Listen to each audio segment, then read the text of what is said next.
Yo, welcome back to KAMMA. I'm Khalil Deal, Mandio.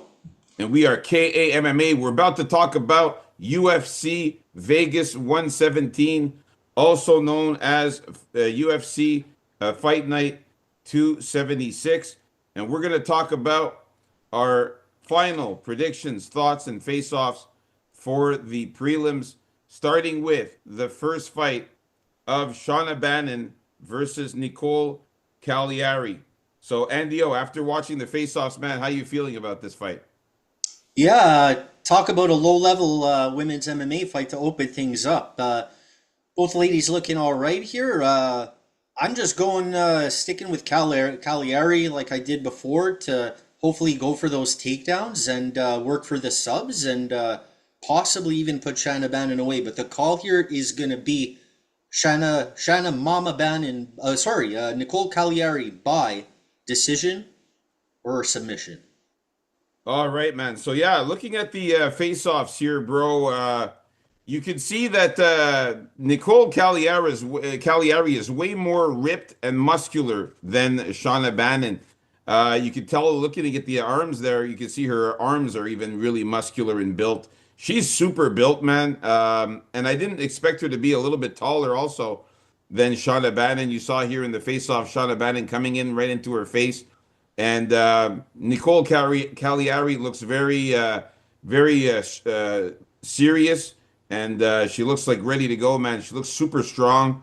I just think she's going to be the stronger girl out of these two, and she looks more built and ripped. And yeah, I think she's gonna beat her up, man. I'm gonna go with Nicole Cagliari to win by knockout or submission. I'm actually predicting a finish here for her because if you guys didn't know, all of her fights have been ending in finishes. All of her wins are by finish. She's got five knockouts, three submissions out of her eight wins.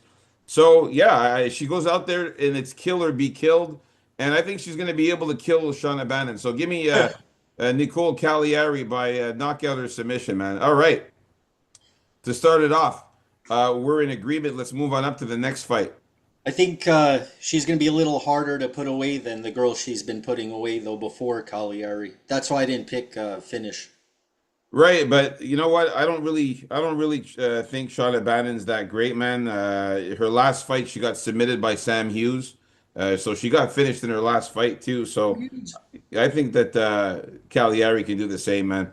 All right, let's move on up to the next fight. We got Danielle Barez against Luis Gurul.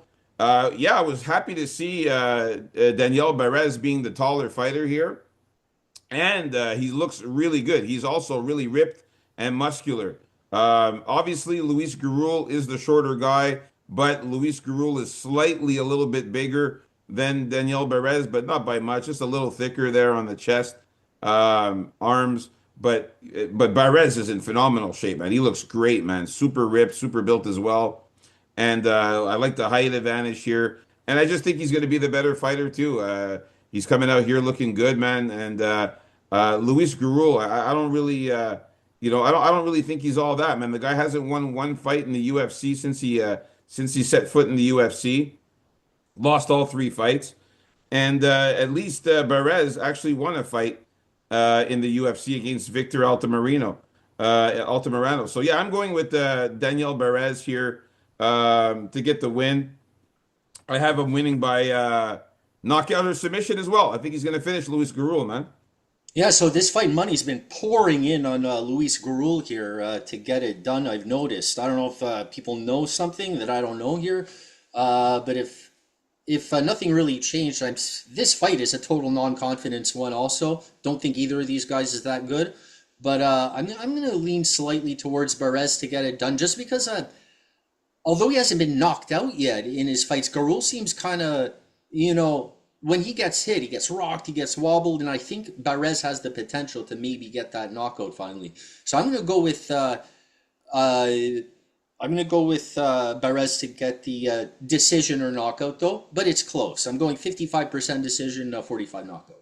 And what I like about Barez is he's got that killer instinct, man. So, if he rocks Gurul, he's not going to just like stare at his food. He's going to jump on him and finish him off, you know? That's it. That's also a good attribute to have here.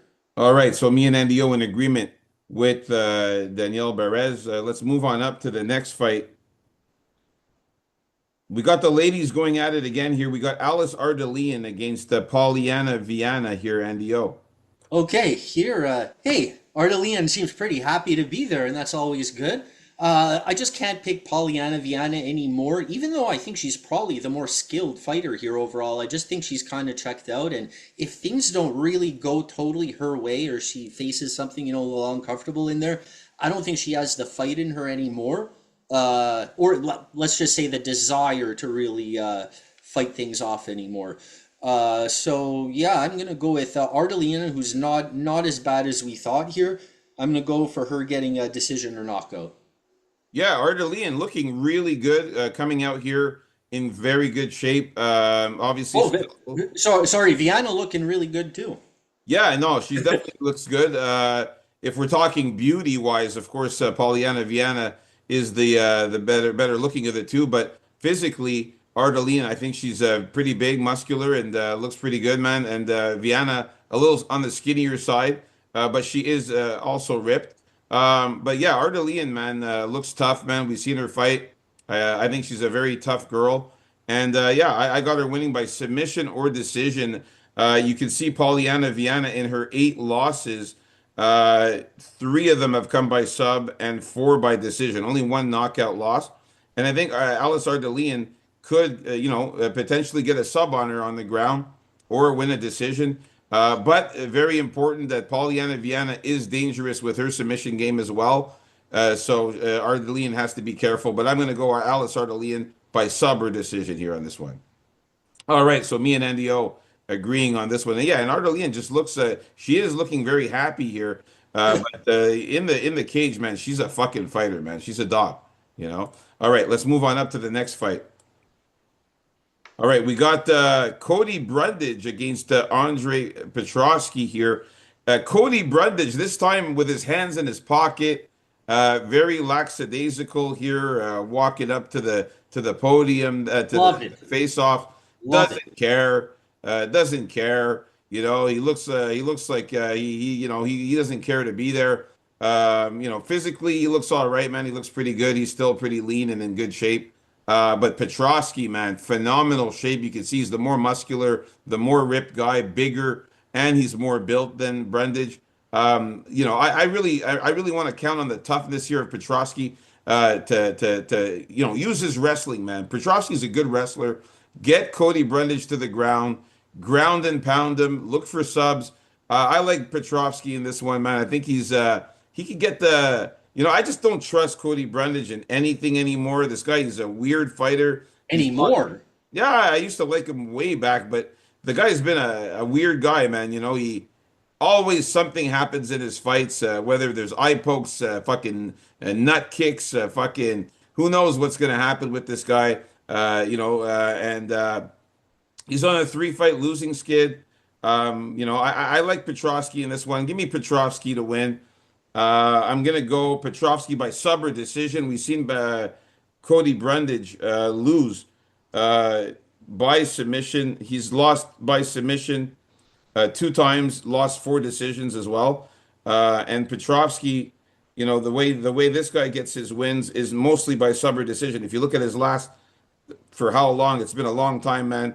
Uh, it dates back till uh, all the way back until 2019, 2020. What? All of his wins have been by sub or decision since 2020. In February of 2020, he got a knockout in the lower promotion. So give me sub or decision for Petrovsky. Yeah, I'm not gonna pick a guy that gets knocked out by butt boppers. So That this one was that was a crazy one, man. He kind of like he doesn't matter. fell into the side, the hip of what's his name? Was it Jacob Malkoun, I believe? He fell into his hip and knocked himself out. It was really weird, but that was a fluke accident, man. I still can't people that fall into people's hips. So yeah, I'm picking Brundage. I don't like Petrosky. I think sometimes he's too patient on the ground, just likes to lie down on people. I'm counting on Brundage's wrestling in his back pocket to fend off a couple of takedowns and hopefully hit Petrosky with one of those monster shots on one of those blitzes in. I think this could be a pretty competitive fight. And also, with all the weird stuff that happens with Brundage, not even his fault. I'm thinking maybe even put a tap on a draw in this fight somehow, because you never really know with Brundage. Something may happen. Seriously, Uh, eh? Also, yeah, personally, I would have loved to see some of the pulling up of the pants of Brundage, but in the end, I can't complain. He walked up there like he didn't want to be there. He didn't care about this guy. He didn't care about anything. He didn't care about you. And I like the hands in the pockets, though, so he kind of made up for it that way. Give me Brundage by knockout or a submission. I'm going to go for a finish, too. I think these guys are going to finish each other off. All right. So me and Andy O disagreeing on this one here. Let's move on up to the next one. All right. We got the ladies going at it again here. Vieira, Caitlin Vieira against Jacqueline Cavalcanti. Yeah, here I really want to see a nice performance out of Cavalcante. Just nice movement, smart striking, crisp combos, nice movement in there. I wanted her to stay away from the cage pretty much and try to dictate the pace in this fight. I think Vieira, she has some power there. She's got to be careful of that. I'm hoping also that Vieira doesn't focus on getting her down or too much grappling. You can't really count on Vieira to do that much to begin with if you think she's going to win. So I'm going to go with the surging Jacqueline Cavalcante here. I think she's a half decent prospect coming up. So give me Cavalcante by decision or knockout. Yeah, man. Physically, they're both in very good shape. Caitlin Vieira looking good too there. And they're both almost identical in size. Again, it's just a worry of the takedowns for Caitlin Vieira. Obviously, she's obviously better on the ground. But we don't really know for sure actually how much better on the ground she is because Cavalcante really hasn't been tested all that much. We haven't seen Cavalcanti really grapple, but I mean, she has, look, she's been on a winning streak, man. She's been on a tear here. Cavalcanti, you look at her UFC wins, man. Since she joined the UFC, she hasn't lost. She's undefeated in the UFC. She's on a 5-fight winning streak against Zara Farron, Josiana Nunez, Nora Cornwell, Julia Avila, Mary Buena Silva. Now, Mary Buena Silva is kind of similar to Caitlin Vieira. She likes to get the fights to the ground, likes to get takedowns, has submission skills. Yeah. Mary Buena Silva, we know that, recently, obviously, she hasn't been as good as in the past, but she is a grappler. And Cavalcanti was able to, stuff those takedowns, keep the fight standing, and was able to beat Mary Bueno Silva. So I think she could beat Caitlin Vieira here. I'm going Cavalcanti, knockout or decision. All right. So me and Andio in agreement with Jacqueline here. Let's move on up to the next fight. Next fight is Thomas Gant against Arthur Minev. Andio. Yeah, here I'm gonna go with Gant here. I think he has the good enough wrestling and also the grappling combined with his dangerous striking to beat Menev here. I don't think this Menev is going to be that bad. It's one of those very short notice appearances. So he could have some of the first fight blues here. And let's see if Gant can live up to his slight hype here. He is an older guy, so if he performs really well in this fight, maybe see the UFC kind of fast tracking him somehow, but I have my suspicions still. Nonetheless, I'm going to call Gant to get the decision or knockout here. All right, yo, Thomas Gant, man, this guy is in phenomenal shape. Look at this guy, man. Super ripped, super built. He's way taller than Arthur Minev. Minev looks like looks like a regular guy. Not really built, not really muscular. He looks like a normal guy. Nothing special there. Gant looks like he's just in way better shape. Physically, he's gonna, he beats this guy physically for sure. He looks like the stronger guy. The fact that he's got that height advantage over Minev there, I like that a lot. And yeah, man, give me Tommy Gant to win by knockout or submission. I think he's going to finish this guy. I looked at Tommy Gant's record, man. Nothing but finishes all over the place, man. The guy is a finisher. Last one, two, three, four, five. Last five fights have been by finish, sub or knockout. So I'm going with knockout or submission for this guy to beat this short notice Minev here. All right, me and Andy O in agreement with Tommy Gant. Let's move on up to the next fight. All right, we got Tuco Tokos versus Urslan. Very weird. I'm used to seeing Tuco Tokos bald with no hair. This is the first time I see him with all this hair. Tuco Tokos. Yeah. Urslan is the bald one here. Physically, man, Urslan's in better shape. You can see he's more muscular, more built. Also, height wise, I think they're about the same. Tuco Tokos, I'm not saying he's in bad shape, but he's not as ripped, not as muscular, but he's still in good shape. He's a thick dude. He's a big dude, Tokos. Obviously there's the threat of the knockout for Ivan Arslan. The guy can get knockouts, man. And we've seen it, out of his wins there. He's got a shitload of knockouts. 10 knockouts out of his 14 wins. And, I'm worried about that a bit. But I'm going to still go with Tuco Tokos to use his wrestling, use his grappling, use the submission skills that he has, and get the win here. Give me Tuco Tokos to win this one here, using his grappling and submission skills. I'm going with the sub or decision here. Yeah, I'm gonna go that way on this fight here. I'm gonna pick the grappler over the striker. I like the fact that he actually won in the UFC and Urslan hasn't yet. You've got to think that maybe Urslan's back against the wall here. I'm gonna pick though Tuco Tokos to get it done here by a sub or knockout. I see a finish in this one too.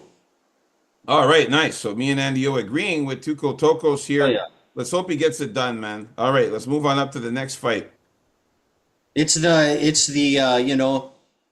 Tuco legendary version coming up here with hair, Yeah, right? so yeah. Hopefully We the got a hair. we got a new animal on our hands here. Let's hope the hair gives him some strength there. All right, so we're at the main event of the prelims, guys. Like and subscribe. We got a new subscriber. Thank you very much. We're at 149. One more sub to hit 150. Let's do it, guys, for the channel. Let's get to 150. We got Nikolai Veretnikov versus Chaos Williams. Andy O. Yeah, this is also a pretty tough fight to call. Very competitive card, I think. Here I'm going to go with Chaos Williams because I don't really have much faith in Veretnikov in anything. I think while he should take him down, Chaos Williams, I think he won't, but I still think he's capable of winning this on the feet. I don't mind that he's like this much shorter than Veretnikov either because I don't think Veretnikov's style is based on his range, sticking to that range punching. But then again, we are going to see some spinning stuff from Veretnikov now and then. So hopefully one of those that doesn't smash Williams into unconsciousness. I'm going to go with Chaos Williams here by knockout or decision. Honestly, man, I don't know what the hype is about Nikolai Veretnikov, man. I see a lot of you guys out there, cappers, picking Veretnikov to win. I don't see what's so amazing about this guy. Since he's been in the UFC, he lost to Danny Barlow. And then after that, he lost to Austin Vanderford. He lost to Punahele Soriano. His only wins are against Francisco Prado by split decision. So Prado could have almost won that fight, and he lost, and he beat an old Nico Price.